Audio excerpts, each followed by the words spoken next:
Ay. Hi guys. Magluluto po tayo ng pancit yung tapos namin dito. So ako po yung magluluto ng pancit palabok. Habang kumakatapos si Father Dave na today celebrating 75th birthday. Ito po ay gagawin namin yung snacks mamayang hapon. Ay, Ngayon lang po. ngayong umaga. With the sisters ng Ave Maria. Babag po sila sa video kaya hindi ko po sila. So ito po yung kawot. So I am now preparing the bawang. Ito po yung pechay. Okay. May punyo po. Pulyo. Yan po yung karne. Si Nanay Tina, say hi to my vlog. Hi po. So yan, luto-luto tayo. Oh, brown na sanay, di ba? Di ba? Sabi mo kanina kaya sunog na. Kaya natakot na diyan ko. Pero alam mo ba, nanay ko talaga nagluluto sa tatay ko. Ako lang din marunong magluto. Kaya nainis ako na kalabay ko. Sana maayos na ang nanay ko kasi kagabi na ano na. Nano to? Naiilo. Baka badus.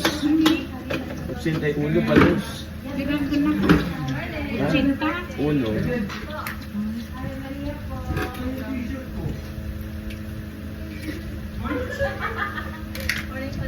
Ano ba? So, dapat naging brown na po yung bawang. Susunod po natin yung sibuyas. Nalulutuin po namin kare-kare. Ay po si Father Abe, busy mag-entertain po ng mga madre. Sinabuli po yung rector namin. Napakasama na ugali. So now we have the, anong English na sibuyas? Onions. Inuna po natin mantika, then bawang, then onions. Hinahalo ba talaga? Yes. Pati ako nalito mo. Hinahabot ko man, so di ka mamibibong.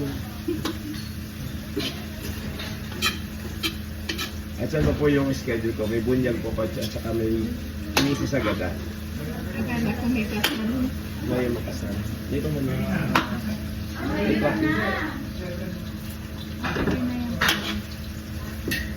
Tapos ano po yung karne, kasi yung karne po matagal maluto. Tama? Iyo. Di ba? Alam ko yan. Hindi lang ako marunong. Halo ito ba yan?